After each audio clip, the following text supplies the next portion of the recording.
and welcome to the Rebel News daily live stream. This used to be hosted at noon Eastern, but right now we've shifted it to the end of the day because we want to talk about the only news that matters, and that's the Public Order Emergency Commission. I'm joined today by my co-host, William Diaz, and also the lovely Tamara Ugolini, who's got some news to bring us.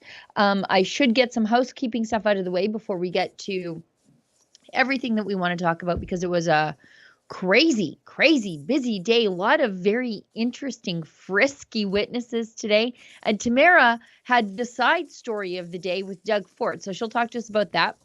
So if you want to get involved in the show, there's a great way to do that, and it allows you to support the work that we do completely willingly. You can leave us a paid chat on Rumble. It's called a Rumble Rant, or on Odyssey, it's called a Hyper Chat. If they're over $5, we'll do our best to get to them at the end of the show.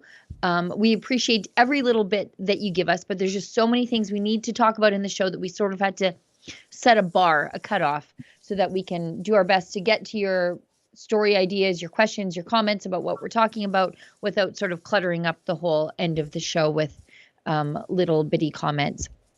We're covering the Public Order Emergency Inquiry, and that's a fail-safe built into the Emergencies Act. It prevents the authoritarian overreach of a crazy tyrant, let's say, like Justin Trudeau, who invoked the Emergencies Act on peaceful anti-mandate truckers in the nation's capital after about 3.5 weeks, close to 4 weeks there, of literally no violence whatsoever, early complaints of horn honkings, and just basically an extended traffic snarl. And for that, he used a never before used counterterrorism law on these peaceful anti-regime protesters. It's the kind of thing you see done all the time in Russia, Argentina, Iran, Egypt. When the normals get a little too frisky, they drop the hammer of government on them, and that's exactly what Justin Trudeau did, while blathering out the other side of his mouth about the right to protest and human rights.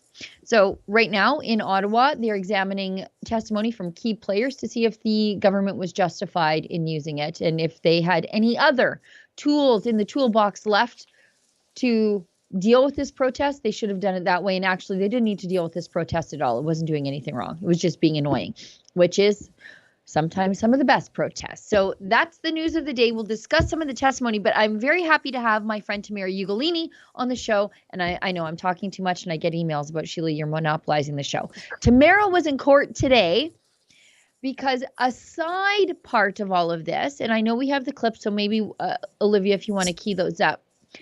Doug Ford, the Premier of Ontario, has said that he's never been called to testify at the Emergencies Commission, which is odd because he's a key player in all of this. And he has said repeatedly he supported the use of the Emergencies Act, and he stood shoulder to shoulder with Justin Trudeau on the invocation of the Emergencies Act, which puts him in stark contrast from the other conservative premiers in the country, like Ottawa and Saskatchewan, who have specifically said we are against the Emergencies Act, even though we had, in the case of Alberta, blockades here.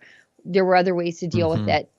So anyways, let's throw to that clip of Doug Ford saying he stood shoulder to shoulder with Justin Trudeau. And I believe that was the day that we saw testimony about Justin Trudeau driving a truck over Doug Ford.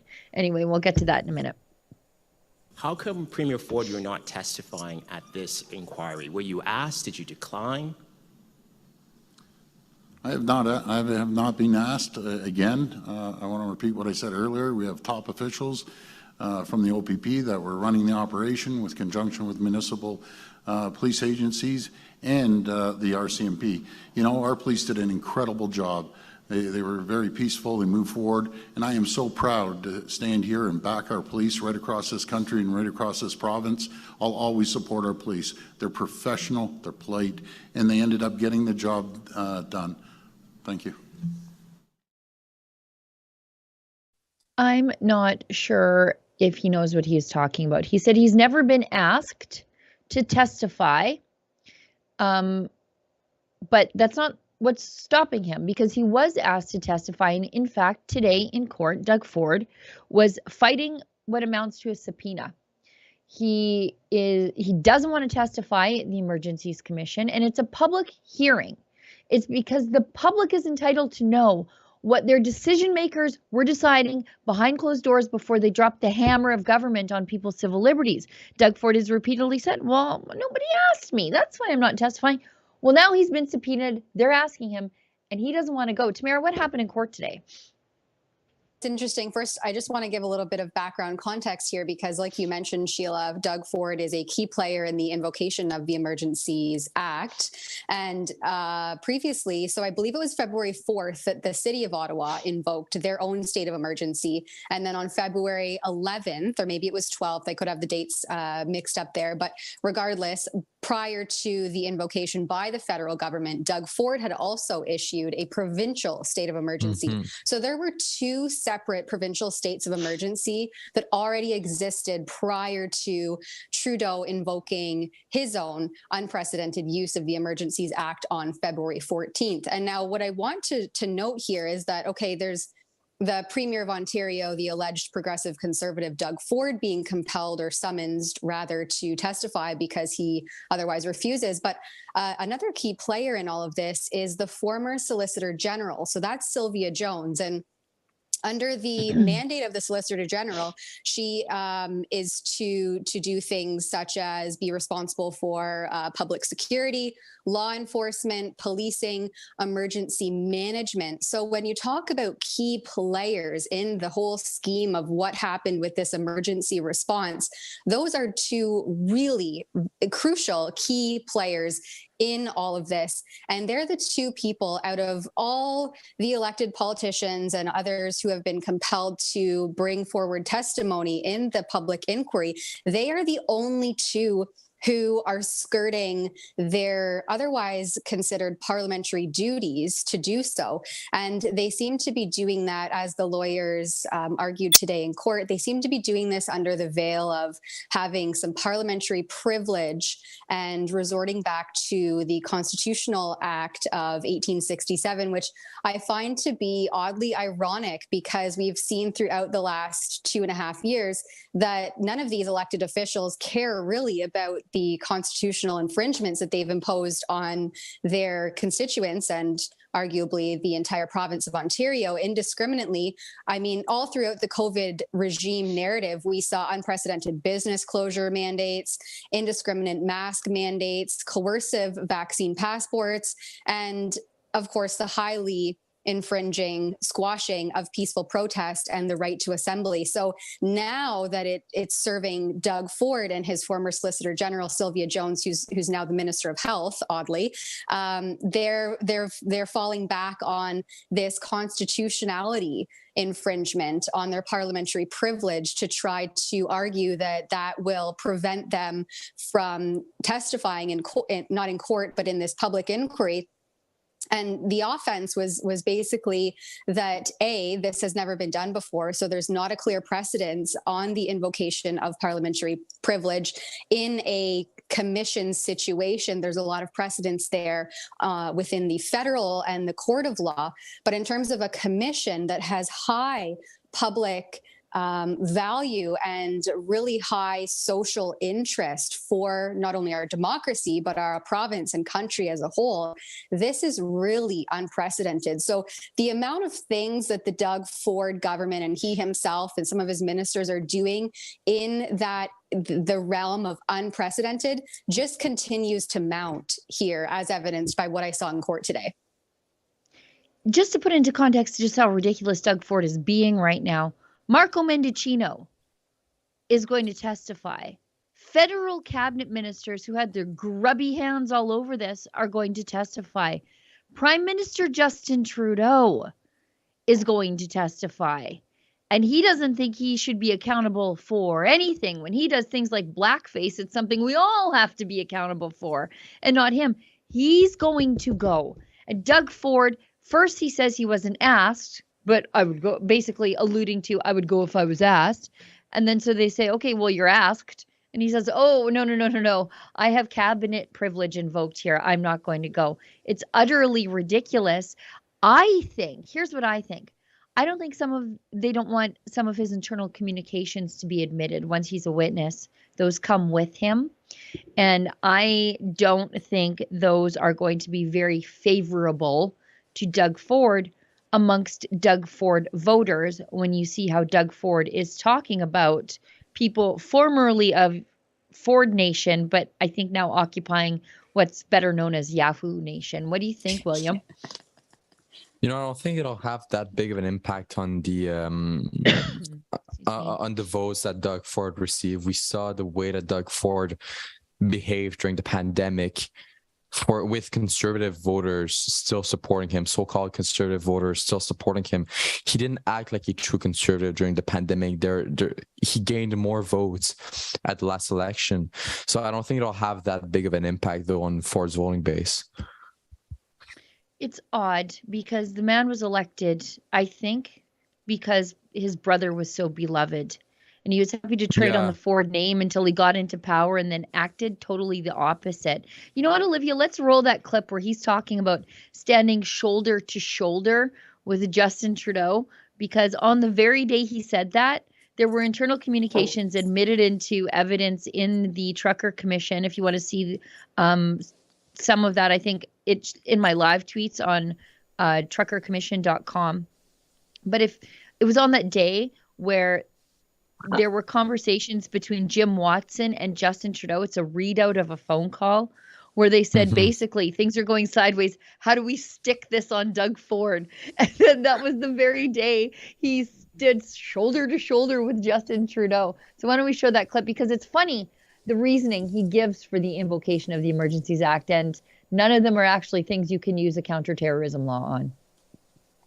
If you can think back to February, do you think that the federal government was justified in using the Emergencies Act to lift the occupation of downtown Ottawa? Well, we have some of the top officials with the OPP testifying, and yes, I stood shoulder to shoulder with the Prime Minister. These folks were camping out, everything from whirlpools, disrupting downtown, disrupting the lives of the people of Ottawa. We've worked collaboratively with the mayor and the Prime Minister over at the borders. They were holding up $1 billion of trade every single day, getting across our borders. We were getting phone calls from governors. It's unacceptable.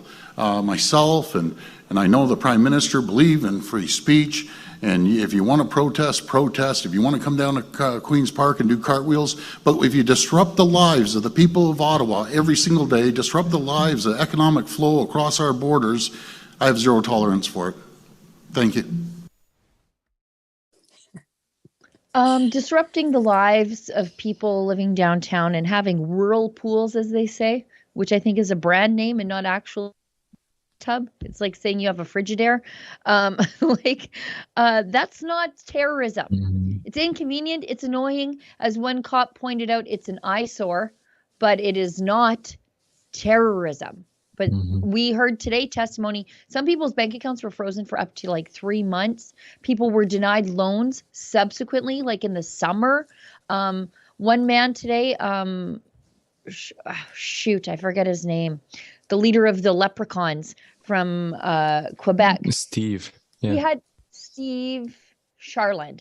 He had his bank account canceled way afterwards. They just nuked his bank account. And the best Doug Ford could come up with was disrupting the lives of the people who live downtown.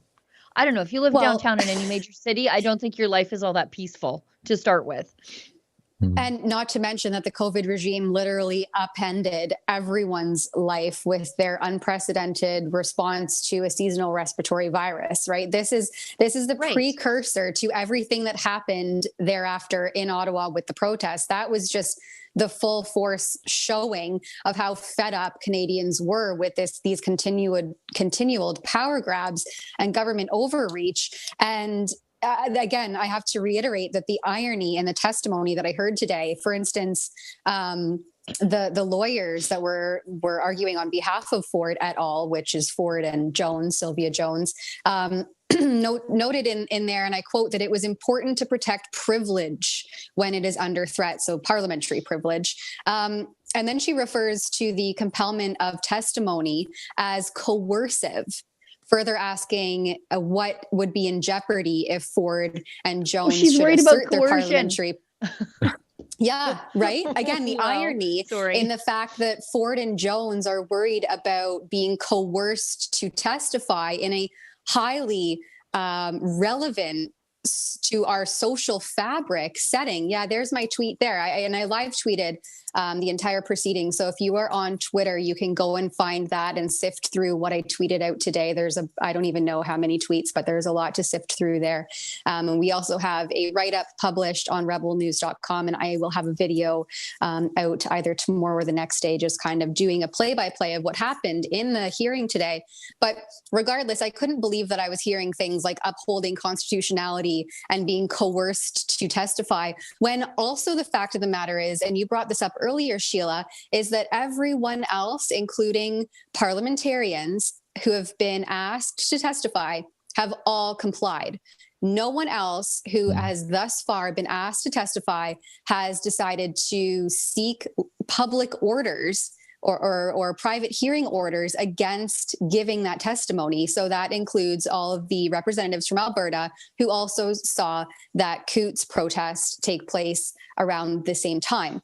So to allude to the fact that this is, like an isolated incident, that Ford and Jones somehow have this parliamentary privilege, and also what they refer to as being compelled to testify would be a distraction to their parliamentary duties. Well, no one else has taken that stance or tried to skirt their duty to be part of this commission, which again is a mandate put out to ensure that the government does not act disproportionately in their response.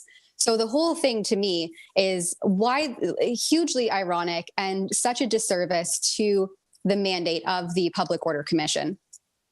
Yeah, it runs completely counter to it. The whole point is to hold the government to account for their decision to invoke it. And so every government official who is involved should be testifying there. And it's like Doug Ford hasn't even been paying attention to the commission. I can't imagine that he would anyway. But basically, you can go there and say whatever you want. Like literally, that's what's been happening. You just say things. They'll show you emails. You can basically deny what even they say in the emails. You could just, it's not like a court. You could just go and say whatever you want, which is why I believe it's the evidence, it's the emails, it's the other things that are going to follow with his testimony that will prove problematic for him, that he doesn't want the public to see.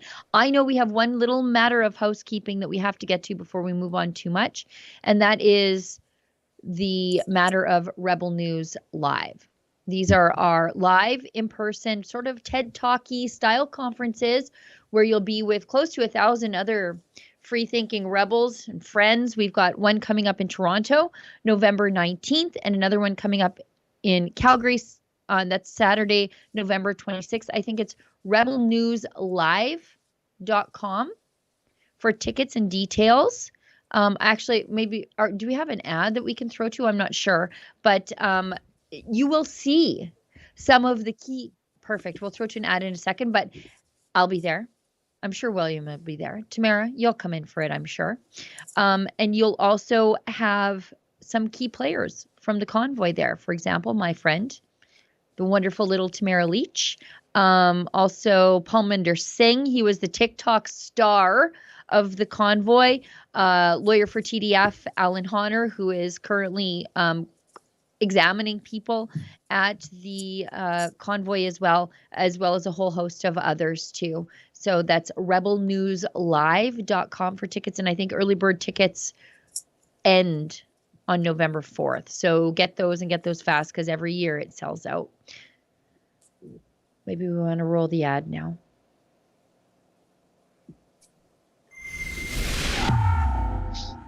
Freedom in 2022 is not sitting idly by while health diktats with no skin in the game make up all the rules. If you're like me and want to play an active role in upholding civil liberties and freedoms for all Canadians, for our children, and eventually our grandchildren, then come out to our Rebel Live event and get to know us in person. We'll hearing from some of the most influential leaders in the freedom movement. We have events in Toronto on November the 19th and in Calgary on Saturday, November 26th.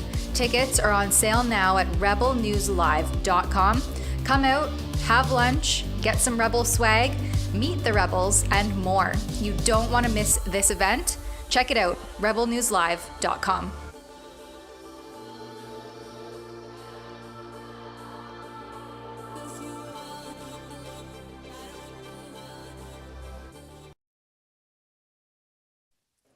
This Do will you know be who my I'm first most Rebel Live event, and I'm so excited. Oh, they're so fun, and I'm actually really excited to meet Ben Bankus in person. I think that's the one Bankus. that I'm most looking forward to, and I don't want to make Chad Williamson mad, but I think it might be Ben Bankus because I can see Chad whenever I feel like. Before we say goodbye to Tamara, because I know she's got little ones and it's supper time where she's at, let's throw to Justin Trudeau calling out his, I guess, like 10 minutes ago was his best friend, Doug Ford, for the use of the notwithstanding clause regarding support education staff workers. And he calls this a suppression of rights. So using the sort of provincial nuclear button of overriding everything, that's the notwithstanding clause. Justin Trudeau thinks that's a bad idea because it will hurt civil liberties.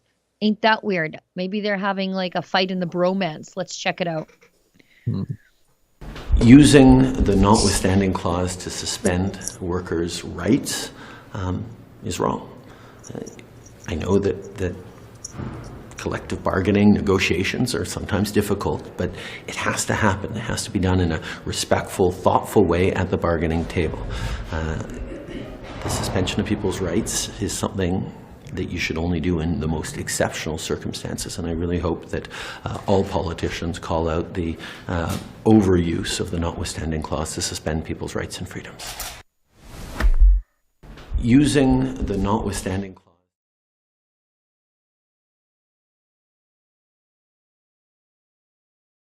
That guy, what a piece of work. Tamara, tell us what's going on with this. The irony in all of this is just, I hope that people can see what is really happening here, and just having that context over the last 2.5 years and how all of these people have not given any care in the world for civil liberties and people's, constitutional rights. So this is really interesting to see all of this unfold, and now all of a sudden we care about those things. But just in closing, and thank you, Sheila, because I do appreciate, it's dinner time and bath time, and it's normally witching hour, which is just further compounded tonight by the sugar high that my children are coming off of after Halloween. So the judge in this case decided to reserve judgment at the end of the hearing. So they went for almost the full 4 hours. I think they cut about 15 minutes short. But he specifically says at the end that the worst that will happen is an order with reasons to follow, which the judge will provide by November the 8th. And what I took from that, and what I kept hearing in the hearing itself, was that choices have consequences.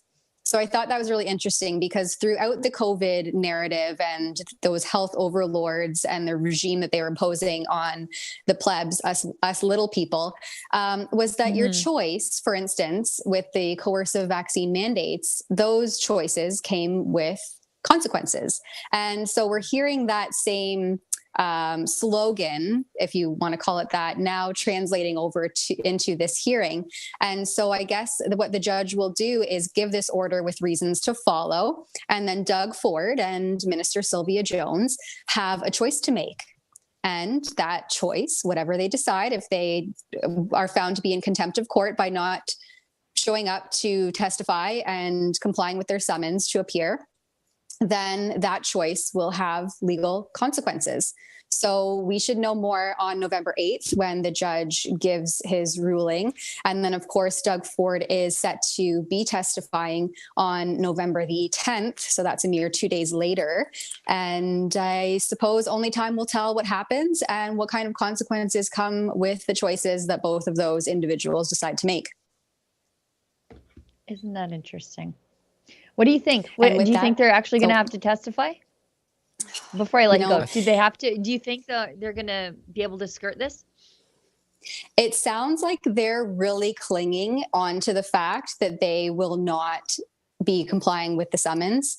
The lawyers on Ford's side, in my opinion, argued pretty weakly that there was any sort of precedence there and that they even had the merit to invoke the parliamentary privilege. I think that this is really messy because there isn't precedence there, and the judge was unsure whether or not this was suitable to be heard in a court of law, or there needed to be some other sort of policy put in place around the parliamentary privilege.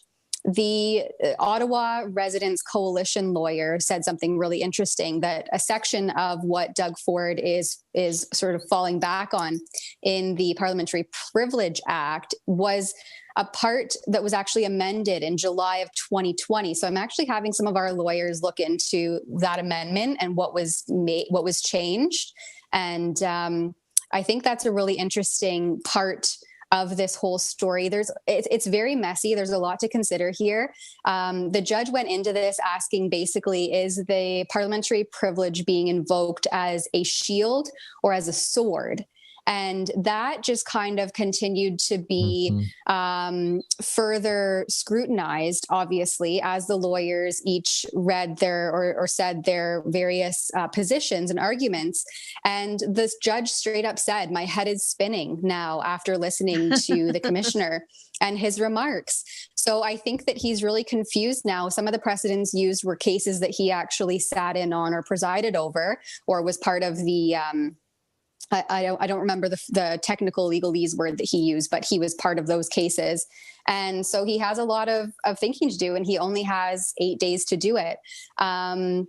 It sounds like Doug Ford and Sylvia Jones have that decision to make, and it could come with really, really harsh legal consequences. I heard that there was potential jail time, not only just fines, and whether or not they'll, the full hammer of the law would come down on someone like that is up for debate and review. But the consequences here can be pretty large, and their own Speaker of the House could investigate them and see if they've invoked this parliamentary privilege on good faith, or whether or not they're acting within their actual scope. So it is really messy, and I really am looking forward to seeing how it all unfolds, because I don't know, really. I thought going into the hearing, it sounded like the judge kind of had a good idea of what he was going to do. And then, of course, as he heard the remarks and the arguments, obviously, it really changed what he kind of had in his mind going into it. Got it. Very messy. Nobody knows what's going to happen, but we know Doug Ford is not a good guy. Tamara, thanks for coming on the show and trying to unpack all that for us. Why don't we go to clip 4? Marco Mendicino was getting grilled in the House of Commons today over his staff's text messages to frame the convoy as extremists before they ever arrived in Ottawa. Let's go to that clip, and then we'll allow Tamara to just sneak away. I'll say good Tamara. night now. Thanks everyone for joining us, and have a great night. Bye, Enjoy Tamara. Sheila and William for the rest. Thank you. Thanks.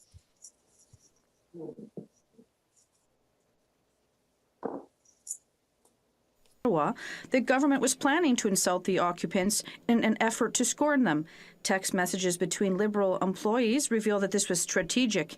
They wanted to give interviews about the extreme elements of the convoy to make them look bad, and they even thought it would bring out the crazies. They said. 2 days later, the Prime Minister insulted the convoy, and the police confirmed that this fueled the crisis. Does the government realize how dangerous and deeply irresponsible its strategy was? The Honourable Minister of Public Safety, Mr. Speaker, we invoked the Emergencies Act because this was an unprecedented situation. It was dangerous for workers, for families, for youth, and that is why we worked together with police services. It was a necessary decision, and now we're going to collaborate with the Commission because transparency is an important component of this exercise. Now, thank you. Since the beginning of this illegal blockade, the government managed the resources and the RCMP to help the police force here in Ottawa and help other operations across the country. It was an unprecedented situation, and the decision to invoke the Emergencies Act was one that was necessary to help Canadians who were impacted by this unprecedented situation. Thank you. Be royal. It's like a big waste of time to listen to him talk because he doesn't actually answer the question about Or any why liberal. his staff, yeah, or any liberal. You know, you're doing the Lord's work out there trying to ask them questions, but you just get mumbo jumbo back from them. The question was, why were your staff trying to frame this as a January 6th event before they even got there, making them pre-criminals? And he just says, you know, this was impacting workers and youth and residents of Ottawa. I don't know how it was impacting the youth. Maybe they were getting hurt in the bouncy castles. I'm not sure.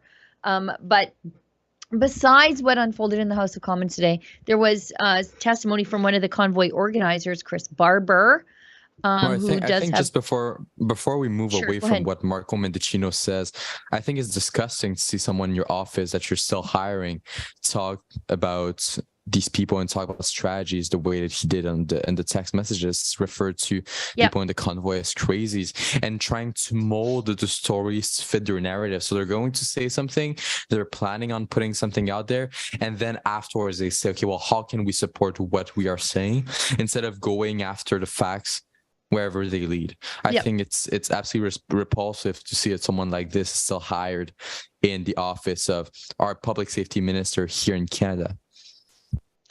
But that's probably precisely why they were hired into public safety. These people get into the upper echelons of the Liberal government, not by doing the right thing by all Canadians, but by doing the right thing by the Liberals. You Yeah, can for the tell Liberals. in the context of this, they really don't see the people in the convoy. For me, this has been an overreaching thread that the people on the other side of this don't see the people in the convoy as their fellow Canadians. They really don't. That's why they call it an occupation. These are Canadians. They belong there. They have a right to be in their nation's capital. They're not an occupation. They're Canadians who see things differently than you. Maybe, to use the language of Justin Trudeau, they're experiencing things differently. And they have a right to be heard. And they were treated like they were foreign invaders from a far-flung land of barbarians. It's quite odd. Yeah. Yeah, and you know, I keep seeing there's one counter protester. Well, there's one protester that was here at the courthouse, well, not at the courthouse, at the Library and I could Archive tell by their building in front of the rainbow commission. flag. Yeah, like she was alone. She was alone on herself. She had a whole poster saying basically "Go home, terrorist." She had signage on her little truck insulting the protesters. She was doing this sign to the protesters right in their face, not to one of the Tamara Lich Freedom Convoy supporters right to their face.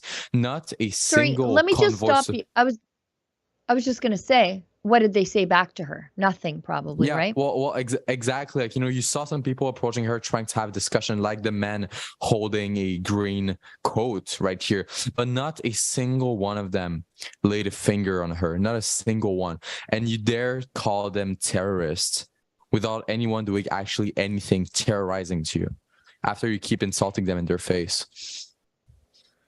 You know that she knows, even she knows in her heart, those truckers are peaceful because she went down there alone, knowing full well that they wouldn't hurt her, no matter what she said about them, no matter what insults and invective she hurled at them. She knew they wouldn't hurt her. So she knows in her heart they are peaceful. Yeah. But she's just so weaponized by the CBC and the government that she's acting crazy. Like, I don't know how you can feel good about your day if you were And that crazy woman on the street. Yeah, and actually, this is not the first time I see her. I saw her at a rally when Tupac, you know, the church that's set up in Ottawa for a few months, got evicted. She was there as well doing the exact same thing. There were reports of her assaulting someone. I didn't see any video of it concretely, but I was told that she did. Then later, 2 weeks ago on a Saturday, myself and Efron, our head of post-production, went to walk on Bollington Street, and there was a freedom protest there, a freedom rally, and she was there as well. And some people said that she did harm them in person. So she's always there. She's always there trying to cause trouble, and not a single thing has happened to her yet. So I think those terrorists, those so-called terrorists, are not very terrorizing all that much. They're doing their job badly. Yeah, I was going to say they're doing it all wrong. Did she have a bullhorn there? Did I see that? I'm not entirely sure. I know that she had probably a megaphone. I saw her Ah, having her I megaphone thought they were against beforehand. loud noises. Yeah, I thought they were against loud noises in Ottawa. They don't That's like true. the breach of their peace and quiet in Ottawa. I'm reliably informed by crazy people. Let's go to Chris Barber's clip 6. Chris Barber testified today. He's one of the organizers of the convoys from Swift Current, Saskatchewan, Speedy Creek, as they say, home of former premier there, Brad Wall, and his son, Coulter Wall, of whom I'm a big fan. He is a trucker. He employs some lease operators and his son. He is vaccinated, but he also stands with the rights of people to make medical decisions. I saw some people online saying, "Oh, Chris Barber is vaccinated." Yeah, great. It was the choice. He made a choice to be vaccinated against unemployment, but he also stands for the unvaccinated people around them the right to make their own medical decisions. That's the moral and ethical thing to do. That's what anybody ever wanted, was for it to be a choice. Anyways, he said, let's go to clip 6. He testifies that he advocated every single day for a peaceful protest. And there's video evidence of all this all over the place. They actually showed the video evidence. The government did. I was like, what are you doing? But anyways, and he pushed back against the demonization of the convoy as a January 6th event. Again, they didn't even storm a single building. Thousands of them in the streets. They didn't go anywhere they weren't supposed to go. Again, they were probably an eyesore to uppity people who like orderly things all the time, but they didn't even trespass. So it's not so January 6th-y. Anyways, let's roll this. In another TikTok video you posted, and this would have been during the protests in Ottawa, you say that the last thing we need is a January 6th style insurrection, and that was one of your biggest concerns. Do you recall saying that? Yes. Why was that one of your biggest concerns?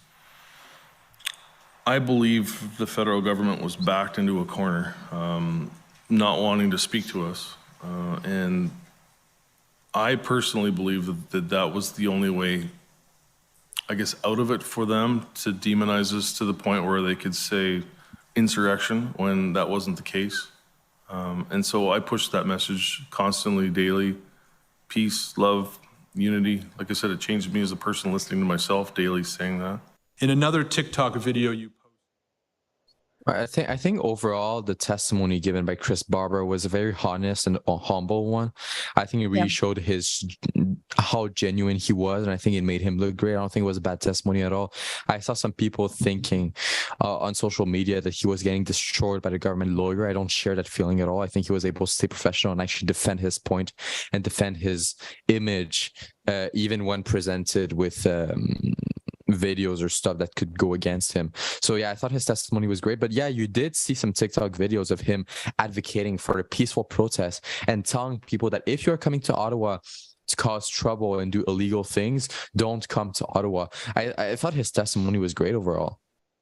Yeah, I didn't understand why the government was trying to put those videos in. When I saw them, I was like, oh, yeah, that it was exactly the experience that I had from the outside looking in, that every day he was calling for peace. One of the things that really struck me, and it's a theme, again, that we've seen over and over during the pandemic, why people end up in these protests when they've never been political before in their lives. And Chris Barber said, I'm not political. I've never really been political. I've never done a protest before all of this. But all of a sudden, he felt like he needed to be involved. And when you go to the protest, it is exactly the same sentiment. People who are like, I'm not really political, but I don't know what to do, and I can't watch this stuff anymore. So why don't we throw to clip 7 about why Chris Barber decided that he had to protest these vaccine mandates, because they didn't really touch on him.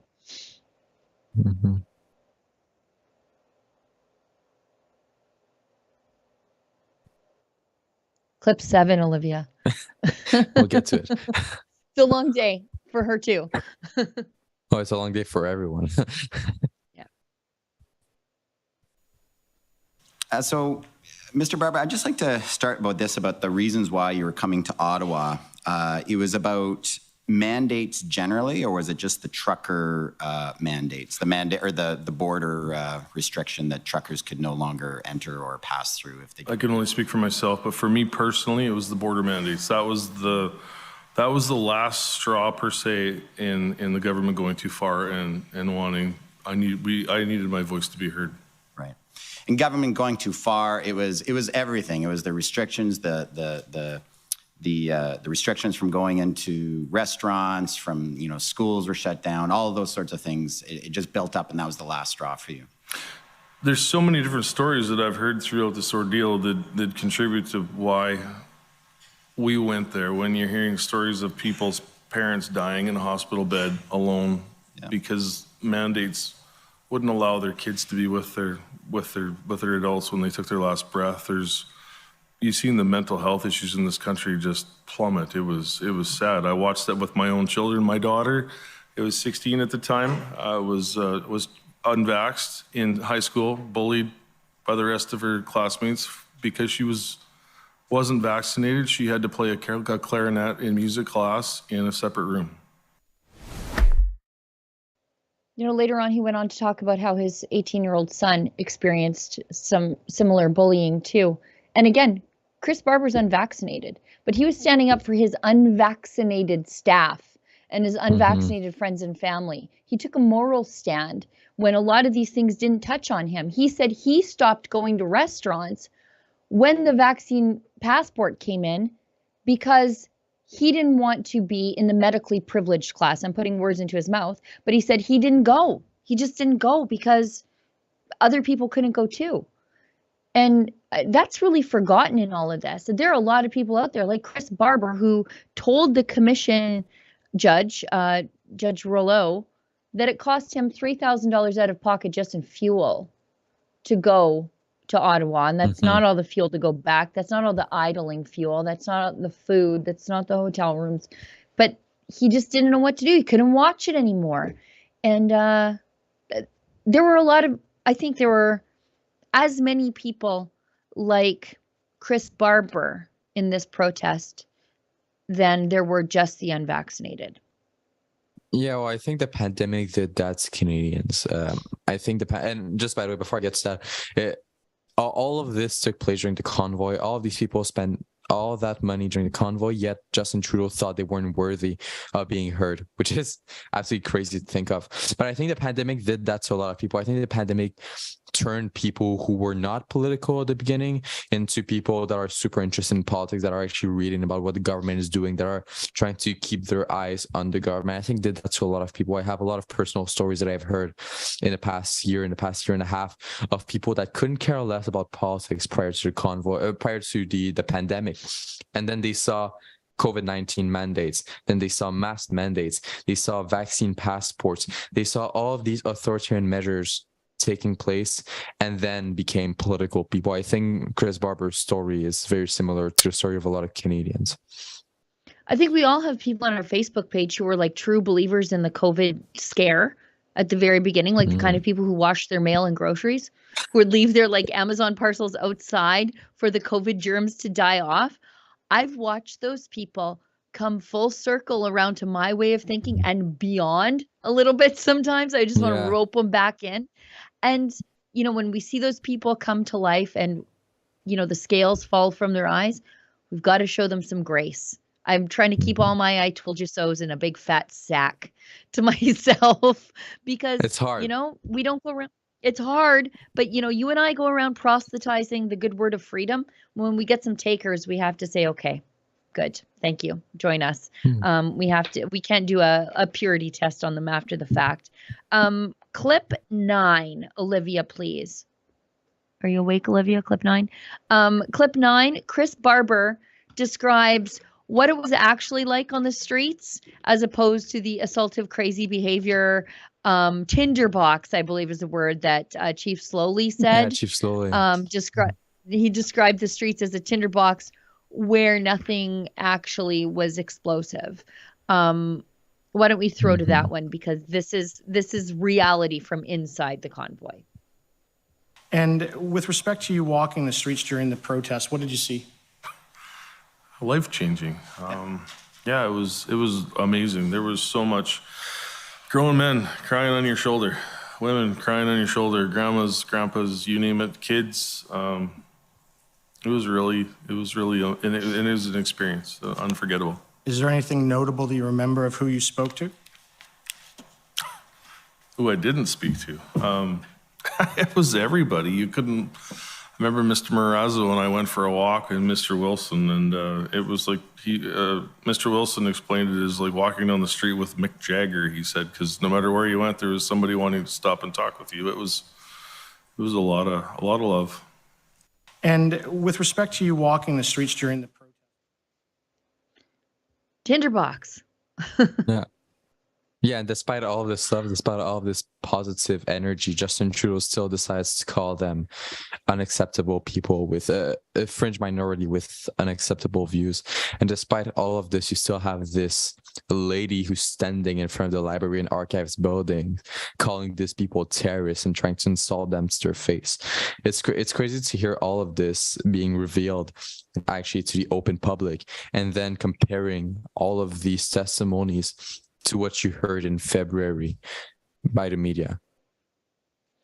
And also interesting to compare this testimony to the earlier testimony of those two business advocates from Ottawa at the very beginning.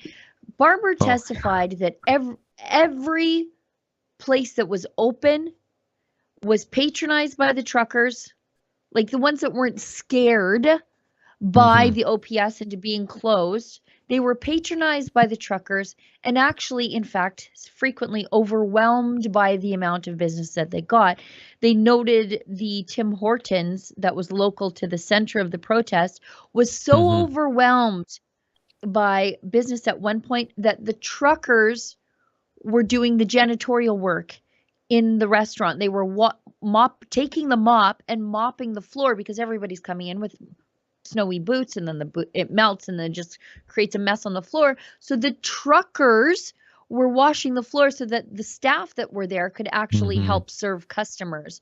And that's a far cry from what we heard from those people saying the truckers were unruly, they were dangerous. Yeah, it was just mayhem. It was like the purge, as she said. And then we had the one lady who is a business council advocate or something, those Lady and the Man, that one day, basically saying the businesses were so scared of serving people who were unmasked that they closed their doors, because the implication is if the business served people without a mask, then the business would get the ticket for serving people without a mask.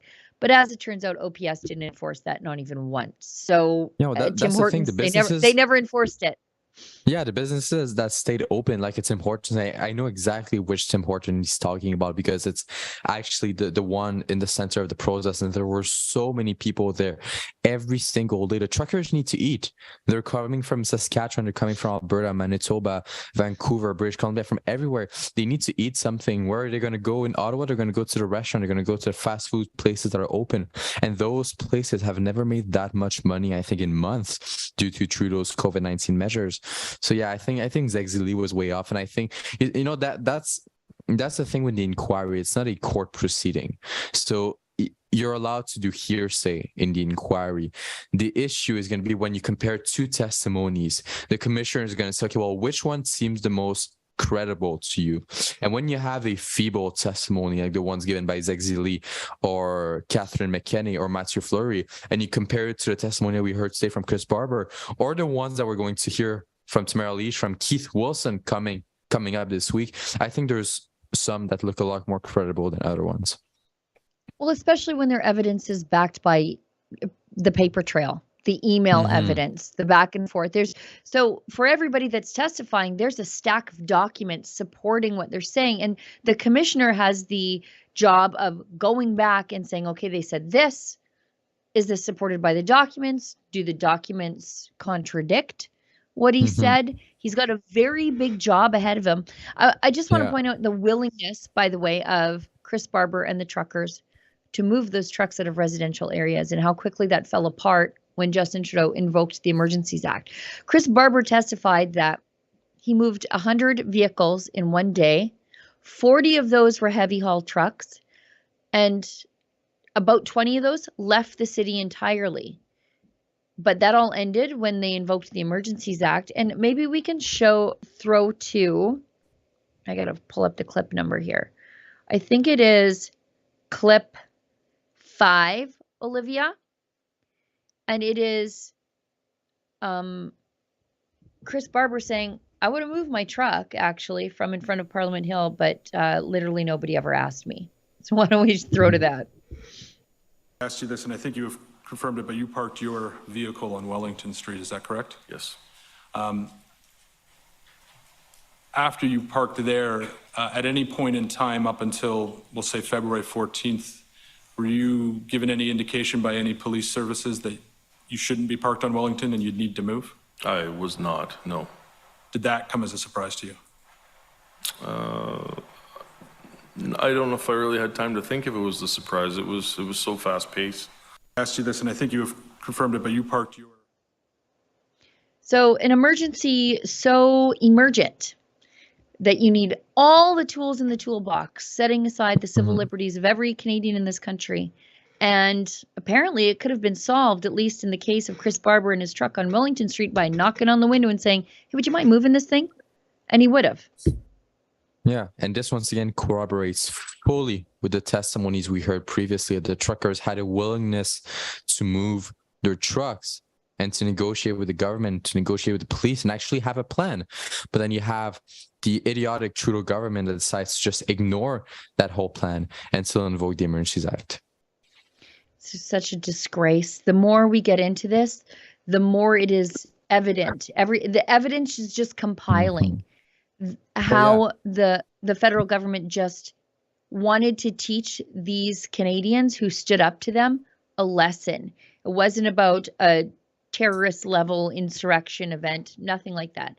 They just wanted to show who had the power in this country. And they were worried that these blue collar workers from all across the country thought that they might have something to say.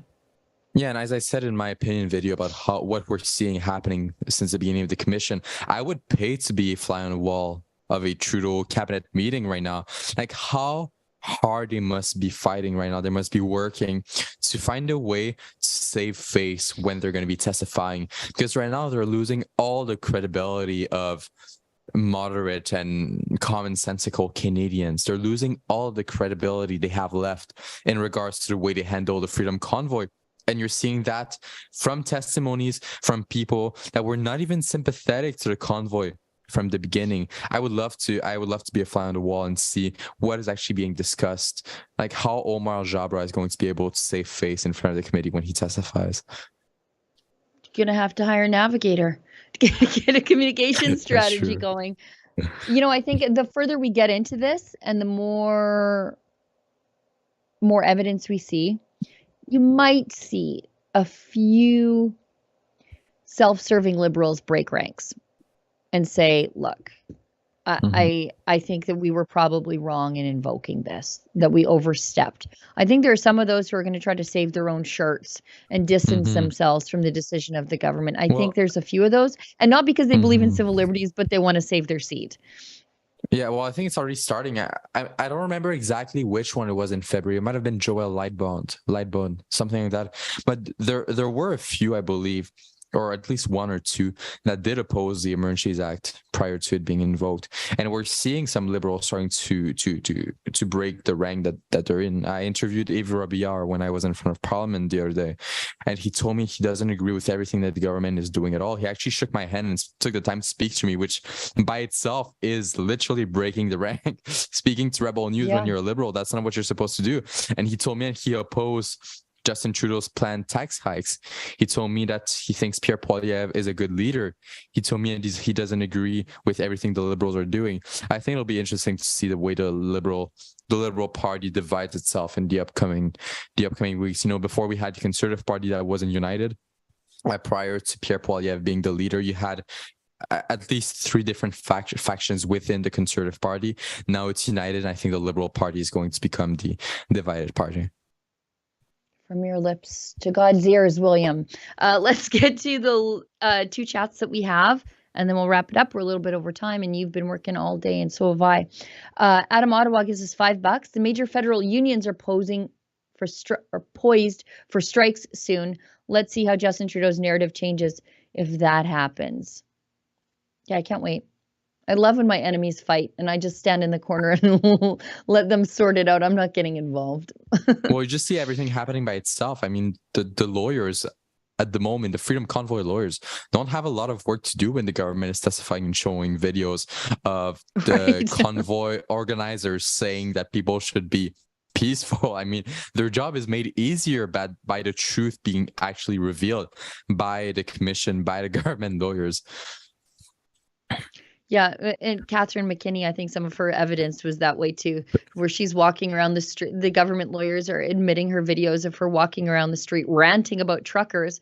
And I'm like, just right behind her, there's an open lane of traffic. And then she'll pan and you don't hear anything. I'm like, oh, there's no honking. And then you see truckers standing behind her while she's ranting about how horrible they are. Aggression. Saying absolutely nothing to her. And I'm like, I hope she never stops recording. That crazy woman. Okay, let's get to the last one. It's Fraser Don't misgender her, Sheila. Come on. You're so insensitive. I'm not playing that game. We got Fraser McBurney, our Fight the Fines recidivist friend from Hamilton, who just loves having his caps locked. He gives us $5 and says, before the madness started, I had the flu, so I did what every person with half a brain. I researched the flu. That's why I'm so glad I didn't take the jabs. Look, like Chris Barber said, it was about choice. Get it, don't get it, whatever. You do what's right for you, but don't carve people out of society because they've made a different medical choice than you. And as it would turn out, those people who waited on hindsight were probably wiser than everybody else at the end of the day. I think that's everything, right? Yeah, I think that's it. We're already William, past 7. Who's testifying tomorrow? Tomorrow, Who's on the stand tomorrow? I believe we have Tom Razzo, Keith Wilson, and Pat King. 3 of them tomorrow. It'll be interesting to watch. Yeah. Keith Wilson is going to be interesting because he's going to be cross-examined by Brandon Miller or Bathsheba Vandenberg. It'll be so funny to watch because he's basically working with them at the same level. That'll be interesting to watch. I can't wait to see him get cross-examined by lawyer for the Ottawa busybodies, as I call him, Paul Champ, with his tax the rich sticker. And I'm like, you're the rich. Tax you. How about? Gosh, I'm not supposed to be the lead live tweet journalist tomorrow, but I think it'll be me. Yeah. I might have to tune in very carefully. I have other things to do tomorrow, but I don't want to miss that. We'll figure it out. It's going to be a great day. And if people want to follow along, do follow at truckercommission.ca and .com. That's where you'll find all of our work, William's wrap-up reports, my live tweets. This show that you're watching right now will be embedded on the compilation page. Any of our written articles about this, clips about of our guests that join us on the show also. And if you want to support their independent journalism from on the ground in Ottawa, William's in an Airbnb. We are flying journalists out as relief. K2's coming, Celine's coming. We've got people in the Airbnb who are behind the camera. Thanks very much, by the way. You're doing a great job. And Olivia back in Toronto. If you want to support their work, you can do that also at that same website, truckercommission.ca, as opposed to supporting the work against your will of the Trudeau colonized media who colluded with deputy ministers in public safety and a communications person in Justin Trudeau's office. You will never get that from us. We're furiously independent. I think that's the show for tonight. William, thanks for doing some great work today. Appreciate it very much. Thanks to you, Sheila. And as David Menzies always says when he wraps up the show, stay sane. The media created the left and the right. I don't even know what that means. I'm of the people, and I want to stand up so that the people can keep on standing up and be heard. Left, right, up, down, I don't give a damn. it's become the people against the elected officials who are managed by multinationals, by money, by other powers, and that makes no sense in a quote-unquote evolved society in 2022. How come we have to demand that our charters are respected? Otherwise, we are put in jail because we offered soup and coffee to people who were in need. I will keep on saying this during my trial. If I'm accused of mischief for what I did, a lot of people in this room should also be in jail.